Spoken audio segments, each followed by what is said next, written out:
मुख्यमंत्री देवेंद्र फडणवीस साहेब व पालकमंत्री जयकुमार गोरेभाऊ यांच्या सूचनेवरनं मी माझी आत्या असलेल्या कुमुद अंकाराम यांना विनंती केली की फडणवीस साहेब आपल्या पाठीशी इतक्या भक्कमपणे उभं राहत असताना आपल्याकडनं कुठलीही चुकीची कृती व्हायला नको।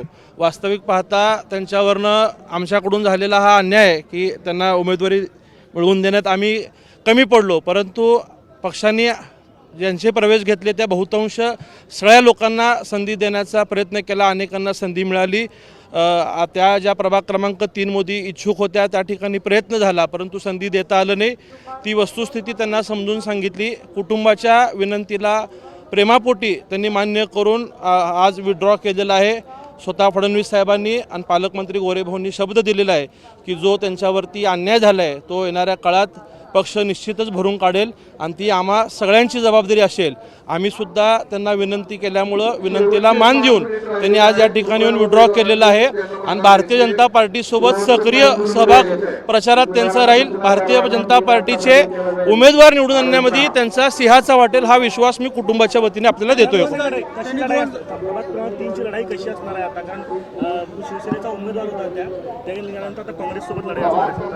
त्या भारतीय जनता पार्टीच्या उमेदवाराच्या प्रचारासाठी असतील। भारतीय जनता पार्टीचा उमेदवार प्रचंड मताने निवडून आणण्यासाठी त्यांचा सिंहाचा वाटा असेल इतका मी तुम्हाला शब्द देतो। दादा, महापालिकेची निवडणूक पाहिली गेली तर अनेक भाजपच्या निष्ठावंतांनी जे आहे ते बंडखोरी केल्याचं पाहायला मिळालं। बंड देखील जे आहे त्यांनी यावेळी केलं, जे कुठेतरी बंड थांबवण्यात आलेलं आहे का, काय सांग? बहुतांश सगळ्या निष्ठावंत लोकांना आम्ही तिन्ही आमदारांनी विनंती केली आहे। अनेक लोकांनी माघारसुद्धा घेतलेली आहे।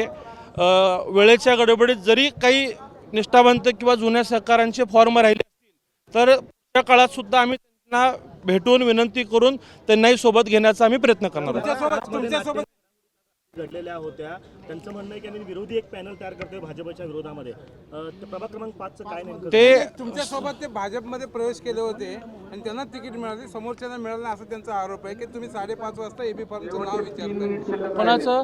ते प्रभाग 5 मध्ये नाही, त्यांची भूमिका काय ती मी ऐकलेली नाहीये, परंतु कोणी अपक्षाचा पॅनल जरी करण्याचा प्रयत्न करत असेल तर पुन्हा पक्ष म्हणून आम्ही त्यांच्या संपर्कात जाऊन त्यांना सोबत घेण्यासाठी आम्ही प्रयत्नशील राहू। आरोप लावला जातोय की सगळ्यात जास्त उमेदवार आपण घेतलेले आहेत आणि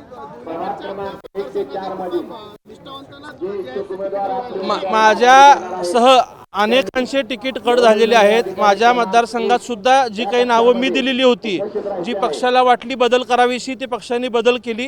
हा प्रत्येकाच्या मतदारसंघात झालेला आहे। काही नावं आमदारांच्या आणि शहराध्यक्षांच्या समन्वयाने झालेत, तर काही नावं हे प्रदेशाने घेतलेले आहेत। धक्का सगळ्यांनाच कमी जास्त प्रमाणात बसलेला आहे, परंतु पक्षाचा निर्णय हा अंतिम असतो। पक्षाने ज्यांना उमेदवारी दिलेली आहे त्या सगळ्यांचं आम्ही कमळ चिन्ह प्राधान्य ठेवून काम करू। कालसुद्धा मी भूमिका मांडली होती, सख्खी आत्या जरी दुसऱ्या पक्षातून उभारलेली असेल तर कमळ हाच माझा उमेदवार आहे, ही भूमिका काल स्पष्ट केली। पण मला आनंद आहे की त्यांनी कुटुंबासाठी, विशेषतः स्वर्गीय तात्यासाहेब, स्वर्गीय महेश अण्णांवरती प्रेमापोटी त्यांनी आज माघार घेतली। निश्चितच येणाऱ्या काळात फडणवीस साहेब असतील, पालकमंत्री जयकुमार गोरेसाहेब असतील, त्यांना आणि मी स्वतःसुद्धा कुटुंब म्हणून त्यांना न्याय देण्यासाठी आम्ही प्रयत्न करू।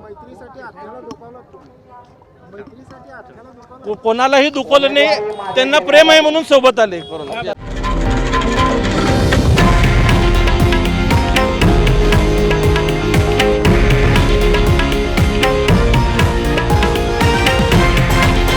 हे आहे देशातील नंबर 1 न्यूज नेटवर्क आणि आपण पाहत आहात TV9 मराठी, एकमेव।